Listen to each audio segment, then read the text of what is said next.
New year করবে আপনাকে benefit, কারণ ক্রিয়েশন মার্বেল নিয়ে চলে এসেছে নিউ ইয়ারের অফার সুপারহিট, যেখানে মাত্র 20,000 টাকার কেনাকাটা বা বুকিংয়ের থেকে পেয়ে যাবেন electric kettle, induction oven, branded geyser, micro oven, smart LED TV, refrigerator জিতবার দারুণ সুযোগ।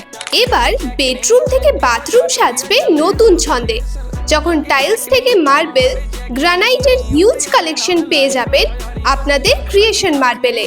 শুধু টাইলস বা মার্বেলই নয়, এখন ক্রিয়েশন মার্বেল থেকে পেয়ে যাবেন বাথ ফিটিংস ও স্যানিটেশনের ক্লাসিক থেকে মডার্ন কালেকশন, যা আপনার বাড়িকে পরিণত করবে এক অনন্য ক্রিয়েশনে। আমাদের অফারটি চলবে 31শে মার্চ পর্যন্ত। তাহলে ক্রিয়েশন মার্বেলের নিউ ইয়ার সুপারহিট অফারের লাভ উঠান আজই। অফার সম্পর্কে বা বুকিংয়ের জন্য কল করুন স্ক্রিনে দেওয়া নাম্বারে।